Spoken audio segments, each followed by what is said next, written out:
Moonshot AI releases open weights for its massive 2.8 trillion parameter Kimi K3 model. Anthropic counters with Claude Opus 5 after hitting a perfect score on the 2026 International Math Olympiad. And NVIDIA's multi-hundred billion-dollar circular financing deals send shockwaves through the debt markets. Welcome to today's Daily Rundown. I am your host, Anna. This podcast is researched and produced by Etienne Newman, professional engineer and founder at Jamgamind from Calgary, Alberta in Canada. Today, we perform a forensic autopsy on open weights escalation and circular capital cycles for Tuesday, July 28th, 2026.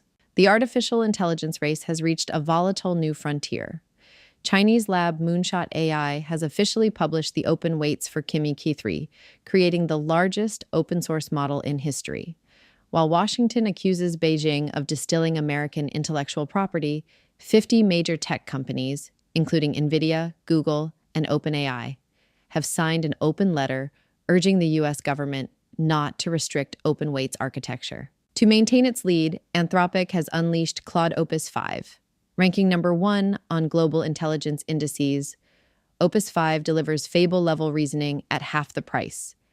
And Anthropic even deleted 80% of Claude Code's system prompt after proving the model no longer needs heavy guardrails to execute complex tasks. Meanwhile, financial markets are reeling. NVIDIA is reportedly exploring a $250 billion financing guarantee for OpenAI's massive Ohio data center. Financial analysts are raising alarms over circular financing, causing credit default swaps on NVIDIA bonds to surge and allowing Apple to briefly dethrone NVIDIA as the world's most valuable company. Let's unpack the telemetry. What happens when an AI system becomes so, undeniably advanced that its creators actually have to delete its own rulebook just so it can function? Yeah. Or, better yet, what happens when the company selling the hardware to run that AI gets so unfathomably wealthy that it essentially transforms into a sovereign bank for its own clients? Well, it creates a structural fracture, honestly. You end up with a financial and, technological architecture where the standard laws of physics, both in code and in capital, they just simply stop applying. Yeah, and that architectural fracture, it became fully visible on July 28th, 2026. So welcome to today's deep dive. We are talking directly to you, the learner, the person who doesn't just want the headline, but wants to actually see the gears turning beneath the surface. Exactly. Today, we are operating as forensic venture strategists and sovereign infrastructure analysts on behalf of DJMD-Mind. Our mission is to perform a holistic clinical autopsy on a single Tuesday in July that, frankly, permanently altered the trajectory of the tech sector. It's a day that demands highly technical, serious analysis, because we're looking at the exact inflection point where the financial structure undergirding big tech began showing severe systemic strain. Yeah. And that's happening at the exact same moment that frontier models became, frankly, too cheap and too powerful to control. Absolutely. But before we pull back the curtain on the mechanics of this, I need to explicitly state this deep dive is researched and produced by Etienne Newman, professional engineer and founder at Jamgamind from Calgary, Alberta in Canada. Right. So our overarching narrative today is open weights escalation and circular capital cycles.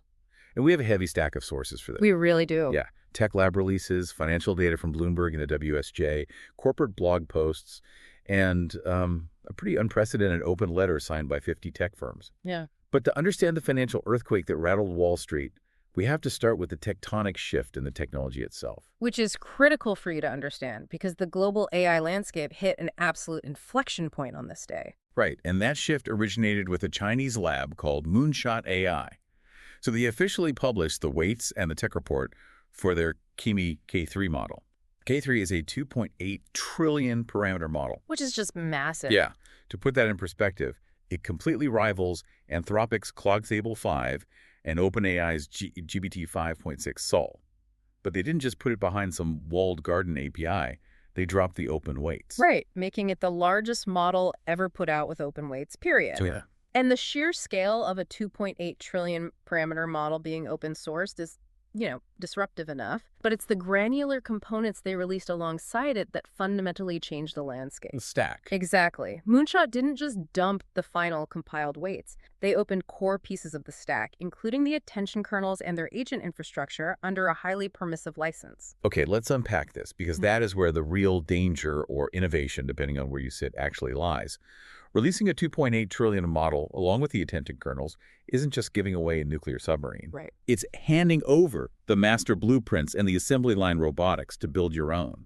So does this force the U.S. to completely rethink its whole strategy of, rationing access to frontier models? Well, what's fascinating here is the sovereign AI policy implications. Releasing a near-frontier system without caps or permission slips fundamentally alters global AI supremacy. Yeah. Up until now, power was concentrated in closed U.S. labs. You needed an API key. Which they could revoke at any time. Precisely. Now, that sovereign control mechanism is bypassed. Anyone with sufficient compute can host it and deploy it autonomously. And naturally, this triggered immediate geopolitical friction. Now, looking objectively at our sources, and I want to be clear here, we are not taking sides, simply analyzing the geopolitical friction this creates. U.S. officials formally accused Moonshot of distilling U.S. models. Right, basically copying the outputs of American models to train K3. Exactly. Yeah. While Beijing firmly rejected this, calling it typical acts of AI hegemony. But regardless of who is right there, a shockwave of this magnitude demands an immediate countermove from U.S. labs. I mean, if open-weight models are driving the cost of intelligence to zero, the closed labs have to change their unit economics. They have no choice. Which brings us to Anthropic's launch of Claude Opus 5. Yeah. The stats are staggering. It hit state-of-the-art on ARC AGI 3, scoring 30.2%. Which is huge for reasoning. Huge. And it scored a perfect 42 out of 42 on the International Math Olympiad 2026. Wow. Flawless. Flawless.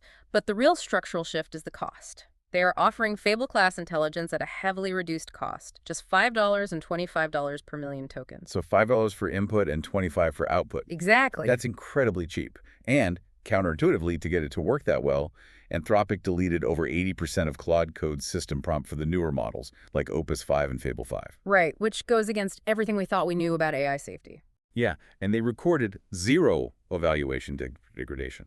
They realized older models needed those hard guardrails, but the newer ones actually have the judgment to read context without them. The bumpers are off the bowling lane. Exactly. Meanwhile, a massive policy war is brewing over all this. On that same day, NVIDIA CEO Jensen Huang led an open letter signed by 50 firms, including Microsoft, Meta, Google, and OpenAI. A very powerful coalition. Right. And they were urging Washington not to restrict open-weight AI, specifically to avoid vendor lock-in. But the most prominent holdout was Anthropic's Dario Amodei. He refused to sign it. Yeah. And in a blog post, he claimed he doesn't support an open weights ban, but instead demanded strict chip export controls on authoritarian regimes and crackdowns on industrial-scale distillation. Right. But here's where it gets really interesting. Wait, Amodei says he doesn't want a ban on open weights, but he wants to choke off chip access and heavily police distillation. Isn't that just a ban by a different, more bureaucratic name? I mean, yes. And we have to look at the token unit economics here to understand why he's taking that stance. Opus 5 pricing is a direct strike against the threat of cheap open models like Kimi K3. Because they have to commoditize their own product to compete with free. Exactly. This policy war is essentially a fight over the business models of AI. You have a 50-firm coalition defending open source because it drives demand for their hardware and platforms. Right. NVIDIA wants more people buying chips to run free models. Precisely. Contrast that with Anthropic's targeted national security strategy, which conveniently protects their closed model moat. But this price war and the massive scaling required, it takes unimaginable amounts of capital and hardware, which leads us straight into the systemic strain in the debt markets. Who is actually paying for all this? Well, NVIDIA is basically acting as AI's deal maker and sovereign bank at this point. Right. They are exploring a $250 billion guarantee for OpenAI's 10-gigawatt Ohio data center. 10 gigawatts. Yeah. That's entire city's worth of power. Led by SB Energy. And that's set to start running its first 800-megawatt phase in 2028. But that's not all.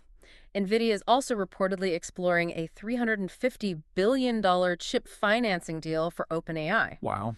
And they just invested $5 billion into Ilya Sutskever's safe superintelligence startup. So what does this all mean? I mean, It sounds like a casino lending billions to the high rollers just to keep them at the tables. Mhm. Everything looks incredibly profitable on paper.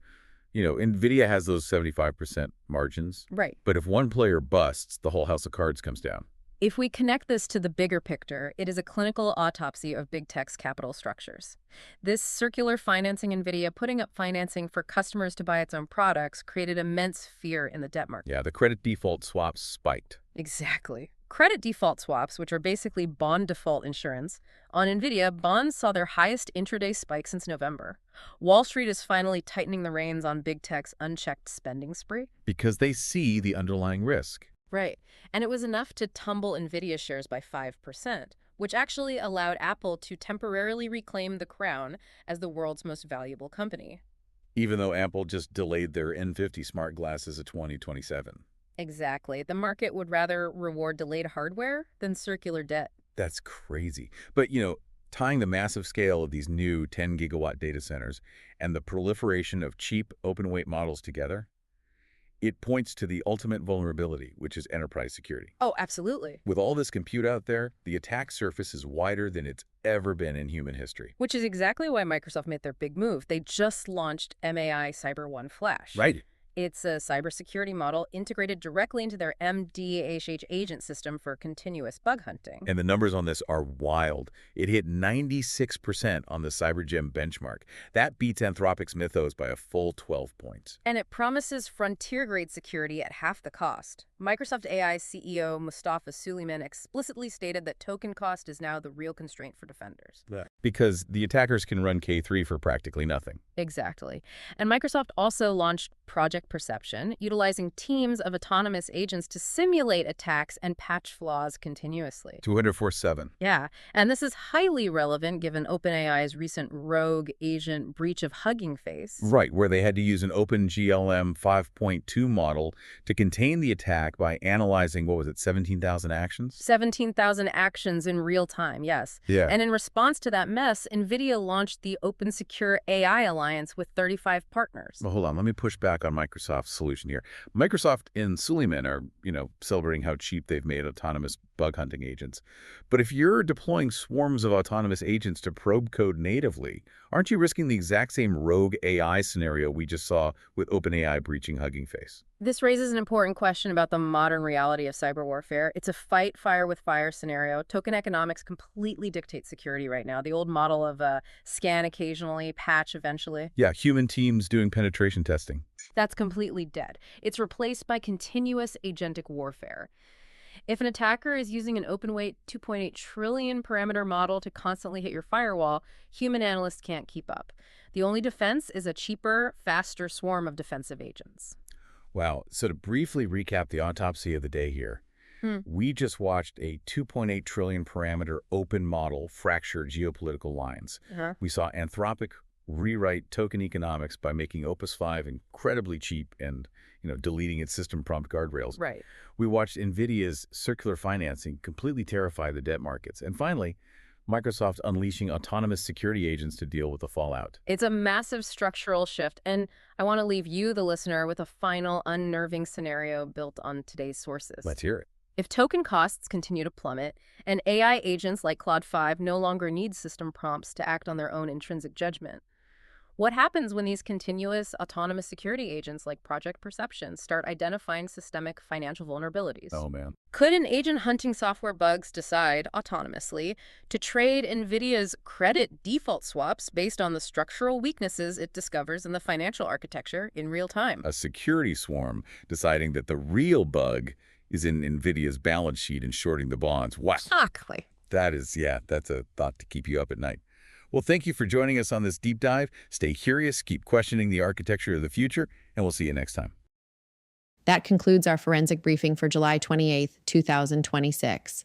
The strategic signal for today is the unraveling of capital efficiency, when the world's dominant chipmaker has to guarantee $250 billion of its customers' debt just to ensure they can afford to buy its chips. The unit economics of the AI build-out are facing a moment of truth.